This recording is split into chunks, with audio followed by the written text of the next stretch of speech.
Hello sports fans, this is Stephen Hill for JustMyPicks.com, and I'm bringing you a special NBA breakdown video.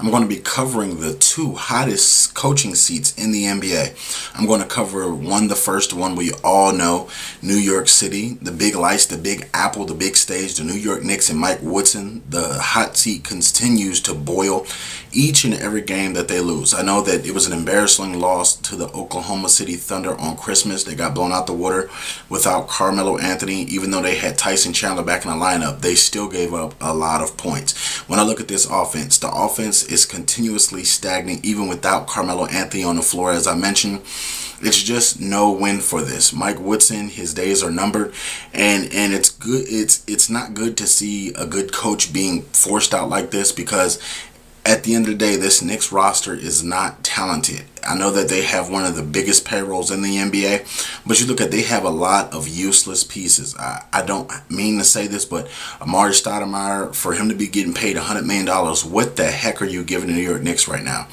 They're holding him out of basketball games. He continues to preach from the highest mountain in the world that he's healthy.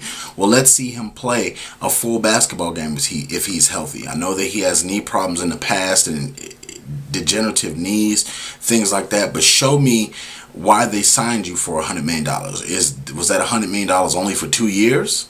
So you got to really think about some of these moves that the Knicks have made in the past just to bring stars in. Carmelo Anthony does not fit this nucleus of this team. Tyson Chandler coming back didn't help this team not one bit. They played good for one quarter.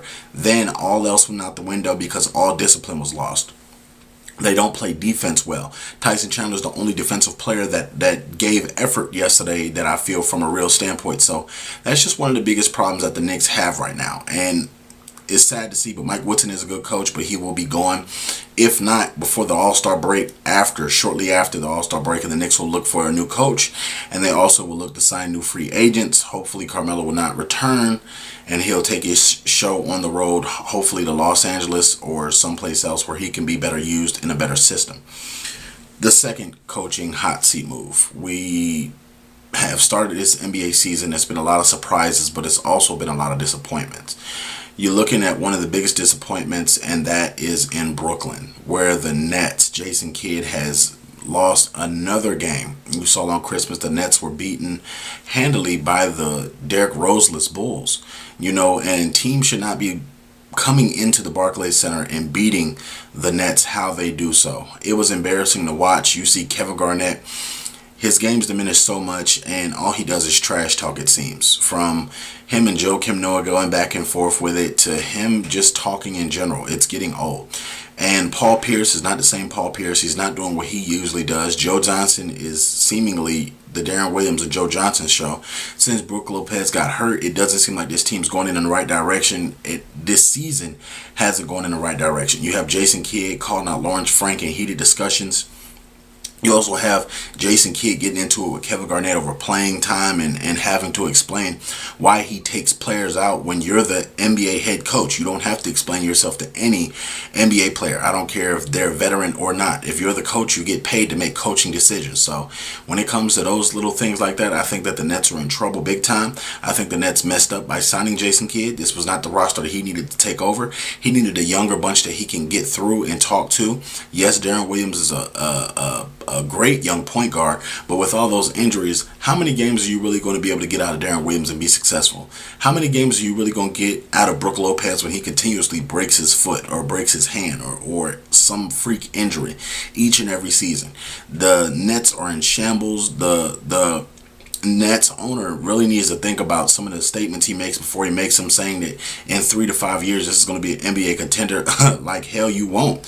Not with the money you're spending on these kind of players. Make better trades. Do some of the things that you talked about when you had Jay-Z on your alliance, on your team, and bring in a LeBron James, bring in a Carmelo Anthony, bring in a Dwayne Wade, somebody at least to boost this roster, because right now you have a team full of, in my opinion, B-list NBA players. Kevin Garnett is no longer a superstar. Paul Pierce is no longer a superstar. Darren Williams was never a superstar. Joe Johnson was never a superstar. So you have a lot of these guys that are on their last leg or either playing towards their last leg. So it's just not looking good. And lastly, on this hot seat, Looking in Cleveland with Mike Brown, the coaching situation is horrendous right there.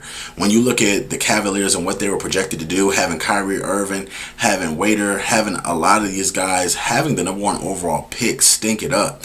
I don't even want to mention his name. It's that horrendous in Cleveland, where when you're drafted #1 overall, you're not a project pick. You're supposed to come in and produce. We don't have to wait 3 to 5 years for you to project into what you're going to be. It's just so bad that I think the Cavaliers may make a coaching change if this season continues to go like this and they continuously lose ball games, whether it's close games, whether it's bad games. It's just not a productive area in Cleveland at all, from any of the coaching staff, from any of the players. You have players fighting other players, and it just seems to be on a bad foot. I want to know what you guys think. Do you feel like there's another worst coaching hot seat that's finna be fired or may possibly happen before? Let me know what you guys think in the comment section below. Remember to click that subscribe button to your right. Check us out at justmypicks.com for all the breaking news in sports. Also, check me out on YouTube, YouTube.com/JustMyPicksTV. Also, follow me on Twitter for all the breaking news updates at Twitter at JustMyPicksTV. Thank y'all very much. Please share my videos with your sports group and have a great day. Come back and see us next week for all the breaking news and coverage.